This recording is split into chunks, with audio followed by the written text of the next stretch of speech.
बच्चों आज हम सीखने वाले हैं प्रश्नावली 7.1 अध्याय 7 त्रिभुज का क्वेश्चन नंबर 1।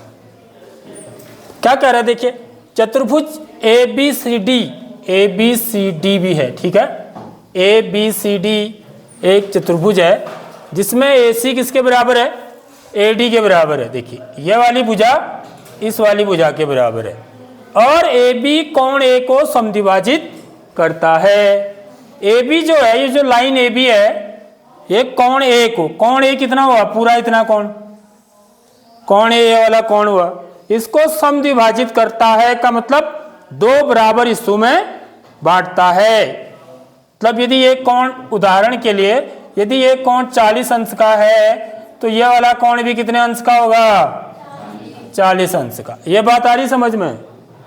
समद्विभाजित करने का मतलब यह होता है कि दो बराबर भागों में बांटना। तो कोण ए तो ये पूरा है, तो जो ए बी लाइन जो है वो इस कोण ए को समद्विभाजित करती है, यानी कि आधे आधे हिस्सों में बांटती है। यानी कि ये वाला कोण और ये वाला कोण, ये दोनों कोण कैसे होंगे, कैसे होंगे, बराबर होंगे।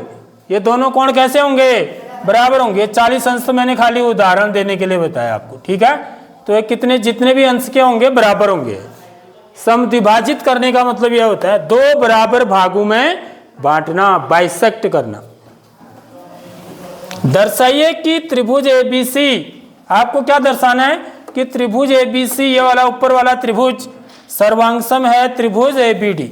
ऊपर वाला जो त्रिभुज बन रहा है एबीसी, ये ए बी डी के सर्वांगसम है। तो हम इसको कैसे दर्शाएंगे, क्योंकि हम इससे पहले सर्वांग समता की कसौटियां पढ़ चुके हैं, तो उन कसौटियों का इस्तेमाल करते हुए हम दो त्रिभुजों को सर्वांगसम सिद्ध करते हैं।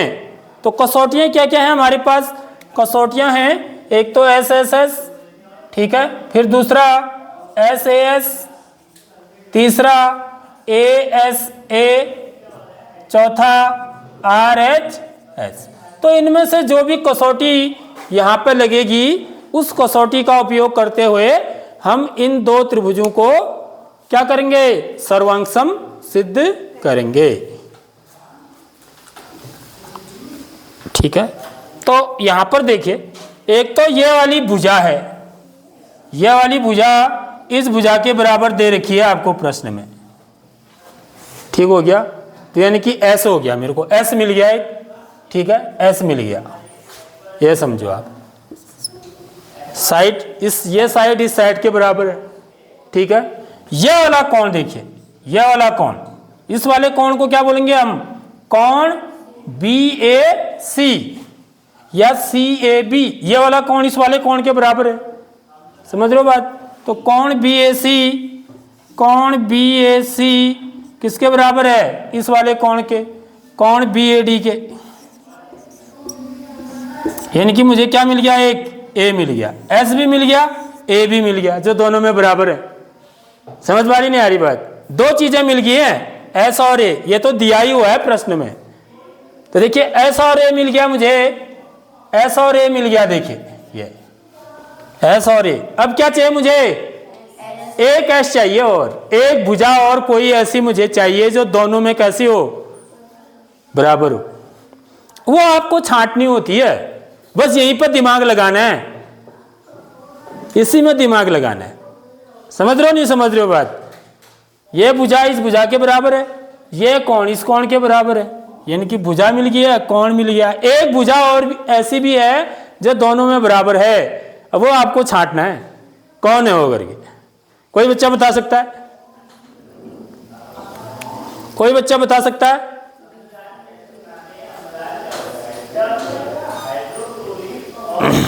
अरे बहुत दूर थोड़ी है, यहीं पर है। हाँ, ये वाली भुजा देखिए ए बी वाली भुजा दोनों की बराबर है, क्योंकि ये दोनों की है। ये ए बी भुजा से ये वाला त्रिभुज भी बन रहा है, ऊपर वाला त्रिभुज, और इसी ए बी वाली भुजा से नीचे वाला त्रिभुज भी बन रहा है, बन रहा नहीं बन रहा है। तो ए बी वाली भुजा दोनों में क्या है, उभयनिष्ठ बोलते हैं इसको। क्या है, उभयनिष्ठ, कॉमन है। इस भुजा से ही ऊपर वाला त्रिभुज भी बन रहा है, इसी भुजा से नीचे वाला त्रिभुज भी बन रहा है। तो ए बी भुजा दोनों त्रिभुजों में क्या है, कॉमन है, उभयनिष्ठ है। समझ रहे हो बात? तो हम क्या लिखते हैं यहाँ पर, ए बी किसके बराबर है, ए बी के बराबर। तीसरी भुजा ये होगी ना, एक भुजा ये होगी, ये इसके बराबर होगी, ये कोण इस कोण के बराबर हो गया। और तीसरी भुजा क्या है, ये ए बी भुजा है, ये इस त्रिभुज की भी है और इस त्रिभुज की भी है। तो इसलिए दोनों त्रिभुज क्या हो जाएंगे, तीसरा भी मुझे एस मिल गया, देखो ये एस ए एस, इसलिए दोनों त्रिभुज क्या हो जाएंगे, सर्वांग सम। कौन सी कसौटी से, एस ए एस सर्वांग समता कसौटी से। ये बात आ गई समझ में बच्चों? तो इसको कैसे हल करते हैं, देखिए अब हल करने का तरीका क्या होता है। हल,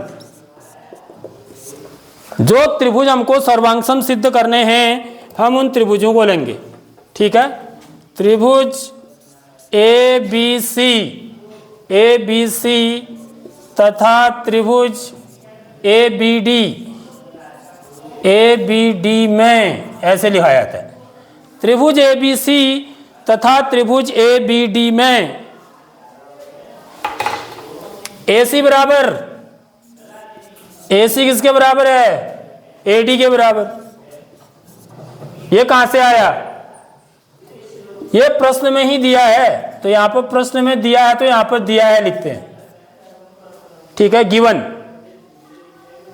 this is given in the question. Now next, this angle is equal to this angle. इस ये एंगल का नाम क्या है, कोण बी ए सी।